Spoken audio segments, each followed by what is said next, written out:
Back to my channel the teachers house. Once again I'm Anamika Singh और आज मैं आपके साथ कुछ ऐसी बातों को शेयर करूंगी, कुछ ऐसे सेंटेंसेस शेयर करूंगी जिनको आपको इंग्लिश में कन्वर्ट करना होगा और जिन सेंटेंसेस के अंत में वाला है, वाली है, वाले हैं आता होगा। ये वाला है, वाली है, वाले हैं कहाँ आता है?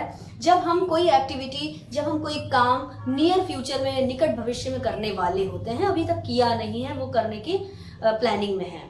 तो ऐसे सेंटेंसेस को हम इंग्लिश में कैसे बनाएंगे हिंदी से, यही बताने के लिए ये वीडियो है। तो चलिए धीरे धीरे शुरू करते हैं।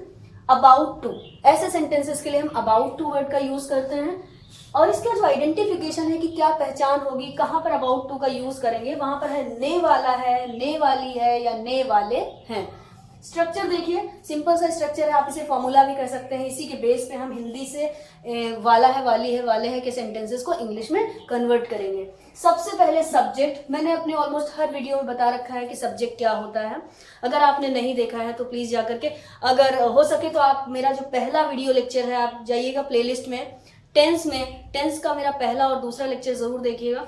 उसमें इन बातों का बखूबी जिक्र है कि आप कैसे समझेंगे कि सब्जेक्ट क्या होता है, वर्ब क्या होता है, ऑब्जेक्ट क्या होता है, तो उसे आप जरूर देखिए। फिलहाल subject, a person who act, जो व्यक्ति काम को करता है वो सब्जेक्ट होता है। उसके बाद इज, एम या आर, इन तीनों हेल्पिंग वर्ब्स में कोई एक हेल्पिंग वर्ब यूज होती है। कहाँ पे? सिंगुलर नाउन के साथ इज का यूज होगा, आई के साथ एम का, और प्लूरल नाउन के साथ हमेशा आर का यूज होगा। नॉट को इनफैक्ट हम ब्रैकेट में लिखेंगे। अगर सेंटेंस नेगेटिव होगा तो हम नॉट का यूज करेंगे, अगर नेगेटिव नहीं होगा तो नॉट का यूज नहीं करेंगे। Next is about to, about to का यूज करेंगे, फिर वर्ब की फर्स्ट फॉर्म का यूज करेंगे और फिर ऑब्जेक्ट। यहाँ पे देखिए वर्ब के फर्स्ट फॉर्म का यूज मैंने किया है। मैं बता दूं कि कोई भी ऐसी ग्रामर जो जिसके आगे टू लगा हो, वहां पे हमेशा वर्ब की फर्स्ट फॉर्म ही यूज होती है।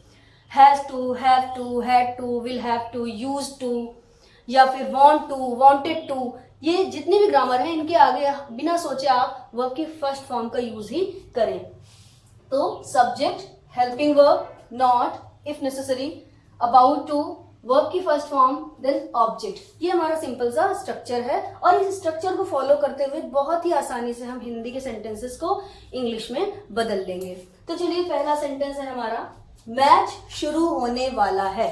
तो देखिए आपको क्या मिला आइडेंटिफिकेशन, ने वाला है, मैच शुरू होने वाला है, अभी शुरू नहीं हुआ है, नियर फ्यूचर में, आधे घंटे में, एक घंटे में, एक दो दिन बाद, एक हफ्ते बाद अभी शुरू होगा, शुरू होने वाला है। तो कैसे बनाएंगे हम? सबसे पहले सब्जेक्ट, सब्जेक्ट जिस चीज के बारे में बात हो रही होती है या जो व्यक्ति काम को कर रहा होता है वही सब्जेक्ट है। यहाँ पे मैच के बारे में बात हो रही है इसलिए सब्जेक्ट है मैच, द मैच। उसके बाद इज, एम या आर, क्योंकि ये सिंगुलर नाउन है इसलिए इज का यूज हुआ। फिर नॉट का यूज नहीं हुआ क्योंकि ये एक नेगेटिव सेंटेंस नहीं है, पॉजिटिव सिंपल असर्टिव सेंटेंस है। फिर अबाउट टू और वर्ब, वर्ब यहाँ पे क्या है? शुरू होना, शुरू होने को बेगिन कहते हैं और फर्स्ट फॉर्म बेगिन ही है, इसलिए the match is about to begin. तो देखिए कितनी आसानी से इस छोटे से फॉर्मूले के थ्रू, स्ट्रक्चर के थ्रू हमने एक सेंटेंस को कन्वर्ट कर दिया, बदल दिया हिंदी से इंग्लिश में। दूसरा सेंटेंस देखते हैं, हम जाने वाले हैं। कई बार ऐसा कहता है हम आगरा जाने वाले हैं, हम दिल्ली जाने वाले हैं, हम फॉरेन जाने वाले हैं। तो हम जाने वाले, अभी गए नहीं है, नियर फ्यूचर में हम जाएंगे। सब्जेक्ट क्या है? हमको इंग्लिश में वी कहते हैं, सब्जेक्ट है वी। क्योंकि वी एक प्लूरल नाउन है, हम मतलब कई लोग, इसलिए उसके साथ आर का यूज हुआ। अगेन ये एक सिंपल सेंटेंस है इसलिए नॉट का यूज नहीं होगा। और फिर देखिएगा अगर फॉर्मूले में तो ये अबाउट टू, अबाउट टू का यूज हो गया। और फिर वर्ब, वर्ब यानी काम, एक्टिविटी, क्रिया। यहाँ पे क्या है? जाना, जाने को इंग्लिश में कहते हैं गो और फर्स्ट फॉर्म गो है, तो we are about to go. ऐसे कितनी आसानी से ये सेंटेंस भी बन गया। एक और सेंटेंस है यहाँ पे, सुनीता रोहन से शादी करने वाली है। कोई किसी से भी शादी करने वाला हो तो कैसे बोलेंगे? देखिए सुनीता, सब्जेक्ट कौन, क्योंकि किसके बारे में बात हो रही है? सुनीता पे फोकस है हमारा। तो सुनीता, सुनीता एक सिंगुलर नाउन है इसलिए इज का यूज हुआ। सुनीता इज, नॉट का यूज फिर नहीं हुआ क्योंकि एक बार फिर ये सिंपल सेंटेंस है। और फिर अबाउट टू, और फिर वर्ब क्या है, शादी करना, मैरी, उसके बाद ऑब्जेक्ट क्या है, रोहन। लेकिन कुछ लोग यहाँ पे प्रीपोजिशंस का यूज कर देते हैं मैरी के साथ, टू लिख दिया, विद लिख दिया, बाय लिख दिया। तो यहाँ पे हमेशा याद रखें कि मैरी के साथ कोई प्रीपोजिशन यूज नहीं होती। तो Sunita is about to marry Rohan. Next एक नेगेटिव सेंटेंस लेते हैं, बच्चे नहीं आने वाले हैं। आप वेट कर रहे हैं स्टूडेंट्स का, किसी ने बताया बच्चे नहीं आने वाले हैं, तो बच्चे क्या है, चिल्ड्रन, सब्जेक्ट क्या हो गया हमारा, चिल्ड्रन, क्योंकि बच्चों के बारे में बात हो रही है।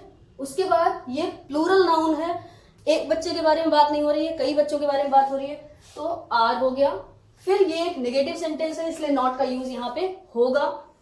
फिर अबाउट टू लिख लिया, और फिर वर्ब यहाँ पे आप सर्च करिए क्या है, आना, आने को कम कहते हैं, फर्स्ट फॉर्म कम है। Children are not about to come, एक और सेंटेंस हमारा बन गया। यानी आपने कैसे सेंटेंस देखे, 2-3 सेंटेंसेस आपने ऐसे देखे जो सिंपल थे, पॉजिटिव सेंटेंसेस थे। एक सेंटेंस आपके सामने नेगेटिव भी आ गया। नेगेटिव बहुत सारे सेंटेंसेस बनाते हैं, मैं शॉपिंग नहीं करने वाला हूं, मैं तुम्हारे घर नहीं आने वाला हूं, इस बार मैं विदेश नहीं जाने वाला हूं, मैं कोई कोर्स नहीं करने वाला हूं। तो ये देखिए नेगेटिव सेंटेंसेस बहुत सारे हैं, मैंने यहाँ पे एक ही लिया है ताकि आप समझ पाएं। अब बात है इंट्रोगेटिव सेंटेंस की। इंट्रोगेटिव सेंटेंस का जिक्र भी मैंने ऑलमोस्ट अपने हर लेक्चर में किया है, अगर आपने नहीं देखा है तो उसे जरूर देखिए। फिलहाल मैं बता दूं, इंट्रोगेटिव सेंटेंस में हेल्पिंग वर्ब और सब्जेक्ट इंटरचेंज हो जाते हैं, बाकी का पूरा स्ट्रक्चर सेम होता है। होता क्या है इंट्रोगेटिव सेंटेंस, जिस सेंटेंस की शुरुआत क्या से हो और उसमें क्वेश्चन पूछे जाने का फील हो, वो होता है इंट्रोगेटिव सेंटेंस। जैसे ये देखिए, इसकी शुरुआत हुई है क्या से, और अगर आप ये पूरा पढ़ेंगे तो आपको लगेगा कि कोई आपसे कोई सवाल पूछ रहा है। तो क्या से शुरुआत होना जरूरी है। क्या वह नया घर खरीदने वाला है, इसका आंसर क्या होगा, हाँ या नहीं। तो ये सुनने से ही लग रहा है कि ये क्वेश्चन, एक प्रश्न पूछा जा रहा है आपसे, और शुरुआत किससे है, क्या से। तो ये एक इंट्रोगेटिव है। इंट्रोगेटिव सेंटेंसेस में सिर्फ सब्जेक्ट और हेल्पिंग वर्ब को इंटरचेंज कर दिया जाता है, हेल्पिंग वर्ब की जगह सब्जेक्ट, सब्जेक्ट की जगह हेल्पिंग वर्ब। कैसे, क्या वह नया घर खरीदने वाला है, सब्जेक्ट क्या है, ही, सबसे पहले ही होना चाहिए था, उसके बाद इज होना चाहिए था क्योंकि सिंगुलर नाउन है। लेकिन यहाँ पे देखिए हमने इंटरचेंज कर दिया, इज पहले कर दिया और इसकी जगह पे हमने ही कर दिया। क्यों, क्योंकि ये इंट्रोगेटिव सेंटेंस है। तो पहले इज लिख लिया, फिर ही लिख लिया। फिर नॉट का यूज नहीं होगा क्योंकि ये इंट्रोगेटिव का पॉजिटिव सेंटेंस है। फिर अबाउट टू का यूज किया, और फिर वर्ब यहाँ पे क्या है, खरीदना, खरीदने को बाय या परचेज कहते हैं, यहाँ पे हमने बाय लिख लिया। ऑब्जेक्ट है नया घर, न्यू हाउस। तो देखिए एक इंट्रोगेटिव सेंटेंस भी आपने आसानी से बना लिया। अब एक सेंटेंस लेते हैं जो इंट्रोगेटिव नेगेटिव पैटर्न का हो। क्या वह अपना मोबाइल नहीं बेचने वाला है, तो कैसे होगा, ये भी देखिए इंट्रोगेटिव सेंटेंस है, इसलिए यहाँ पे भी सब्जेक्ट और हेल्पिंग वर्ब इंटरचेंज हो जाएंगे, एक दूसरे की जगह ले लेंगे। लेकिन यहाँ पे नॉट भी लगा है, नहीं का इस्तेमाल भी है, इसलिए नॉट का यूज भी होगा। कैसे, देखिए, क्या वह अपना मोबाइल नहीं बेचने वाला है, ही इज होना चाहिए था लेकिन इज ही किया, क्यों, क्योंकि मैंने अभी बताया इंट्रोगेटिव नेगेटिव है। फिर नॉट का यूज भी हुआ, नॉट का यूज हुआ, नॉट का यूज होने के बाद अबाउट टू, उसके बाद यहाँ पे वर्ब क्या है, काम क्या है, बेचना, बेचने को सेल कहते हैं, सेल, और ऑब्जेक्ट क्या है, उसका मोबाइल, हिज मोबाइल। तो देखिए कितनी आसानी से एक इंट्रोगेटिव नेगेटिव सेंटेंस भी आपने बना लिया। अब बात करेंगे क्वेश्चन वर्ड सेंटेंसेस की, या कुछ लोग इसे WH फैमिली के सेंटेंसेस भी कहते हैं, जहां पे किसी सेंटेंस में कौन, कहां, कब, कैसे, क्यों, क्या जैसे शब्द आ जाएं, वो सेंटेंसेस WH फैमिली के सेंटेंस होते हैं। आसान भाषा में समझें तो क्वेश्चन वर्ड सेंटेंसेस होते हैं। इनमें सबसे पहले आपको पूरा सेंटेंस जब आप सुनेंगे तो आप देखिएगा कि कौन, कहां, कब, कैसे, क्यों, क्या में कौन सा वर्ड आपको मिला। तो जैसे यहाँ पे लिखा है, तुम क्या खरीदने वाले हो, अभी तक आपने क्या देखा था इंट्रोगेटिव में, लेकिन उसमें क्या पहले था। जब क्या पहले हो तो वो इंट्रोगेटिव सेंटेंस होते हैं, लेकिन क्या अगर बीच में हो तो वो इंट्रोगेटिव नहीं होते हैं, वो क्वेश्चन वर्ड या WH फैमिली के सेंटेंसेस होते हैं। तो यहाँ पे देखिए क्या लिखा है, सबसे पहले आप क्या की इंग्लिश लिख लेंगे, व्हाट, और उसके बाद सेंटेंस किसी भी तरह का हो, आप वो शब्द छांट लेंगे, वो शब्द सर्च कर लेंगे, उसके बाद आप उसको वहां लिख देंगे। उसके बाद आगे का सब कुछ बिल्कुल इंट्रोगेटिव सेंटेंसेस के पैटर्न पे ही होगा। जैसे अभी मैंने कहा कि सब्जेक्ट और हेल्पिंग वर्ब इंटरचेंज हो जाएंगे। देखिए यहाँ पे हो गया, यू आर होना चाहिए था लेकिन आर यू हो गया। यू, या फिर यूं कहें कि कभी भी WH फैमिली के किसी वर्ड के जस्ट बाद सब्जेक्ट नहीं आता। तो आप फिलहाल इस लॉजिक से समझिए कि सबसे पहले आप क्वेश्चन वर्ड देखेंगे, वो यहाँ लिख लेंगे, उसके बाद आगे का पूरा पैटर्न बिल्कुल इंट्रोगेटिव पैटर्न पे चलेगा। कैसे? व्हाट लिख लिया, यू आर की जगह हमने आर यू कर दिया। फिर नॉट का यूज नहीं होगा क्योंकि ये क्वेश्चन वर्ड का पॉजिटिव सेंटेंस है। फिर अबाउट टू, और फिर वर्ब यहाँ क्या है? खरीदना। खरीदने को इंग्लिश में बाय कहते हैं, आपने यहाँ बाय लिख लिया। तो what are you about to buy, ऐसे भी कर सकते हैं। इसके आगे मान लीजिए कोई दिन, तारीख, महीना कुछ भी लिखा हो, अगले साल तुम क्या खरीदने वाले हो, तो यहाँ पे नेक्स्ट ईयर हो जाता। नेक्स्ट सेंटेंसेस, बच्चे अंग्रेजी कब बोलने वाले हैं। अब आप पूरे सेंटेंस में ढूंढिए कि यहाँ पे WH फैमिली का कौन सा वर्ड है। सबसे पहले आपने देखा कब। जैसे ही आपने कब देखा, कब को इंग्लिश में क्या कहते हैं, सबसे पहले लिख दीजिए। तो देखिए यहाँ पे लिख दिया व्हेन, और इसके बाद का पूरा पैटर्न इंट्रोगेटिव की तरह होगा। तो इंट्रोगेटिव में क्या होता है, सब्जेक्ट और हेल्पिंग वर्ब इंटरचेंज हो जाते हैं, एक दूसरे की जगह ले लेते हैं। तो यहाँ पे चिल्ड्रेन आर होना चाहिए था लेकिन आर चिल्ड्रेन कर दिया। तो सबसे पहले आपने WH फैमिली का वर्ड या क्वेश्चन वर्ड लिख लिया, फिर आगे का पूरा सेंटेंस आपने क्या किया, इंट्रोगेटिव जैसा कर दिया। नेक्स्ट अबाउट टू, और फिर वर्ब क्या है यहाँ पे, बोलना। बोलने को इंग्लिश में स्पीक कहते हैं, फर्स्ट फॉर्म स्पीक है, फिर ऑब्जेक्ट में है इंग्लिश।